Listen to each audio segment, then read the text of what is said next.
সাতক্ষীরায় জলমগ্ন ও পতিত জমিতে পানি ফল চাষ বেশ জনপ্রিয় হয়ে উঠেছে। এটি পানি সিঙ্গারা নামে পরিচিত। কৃষি সম্প্রসারণ অধিদপ্তরের পরামর্শ নিয়ে পানি সিঙ্গারা চাষ করে বেশ লাভবান হচ্ছেন কৃষকরা। এ বিষয়ে সাতক্ষীরা থেকে বিস্তারিত জানাচ্ছেন সহকর্মী মনিরুল ইসলাম মনি।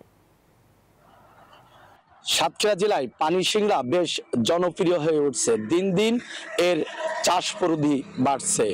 এটি একটি জলজ উদ্ভিদ এবং কচুরি পানার মতো পানিতে ভেসে থাকে।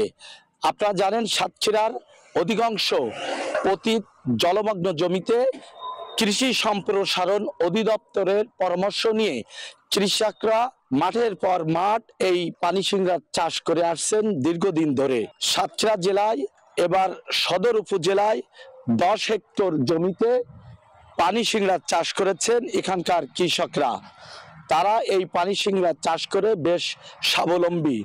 এই পানি সিংড়া খেতে অত্যন্ত সুস্বাদু এবং শরীরের জন্য উপকার এবং ঔষধি একটি ফল। আমি এখন রয়েছি সাতক্ষীরার সদর উপজেলার দহকুলা অঞ্চলে। এখানে আমি এখন কথা বলবো কৃষক আব্দুল হামিদের সঙ্গে।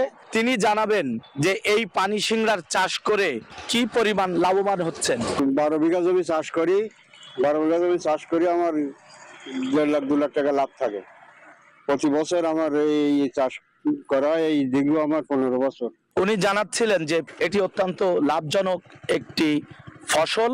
সাতক্ষীরা জেলায় জলমগ্ন এবং পতিত জমিতে এই পানি সিংড়া চাষ হয়ে আসছে। সাতক্ষীরা জেলায় এবছর 165 হেক্টর জমিতে পানি সিংড়া চাষ হয়েছে, যার টাকার পরিমাণ 3,65,00,000 টাকা।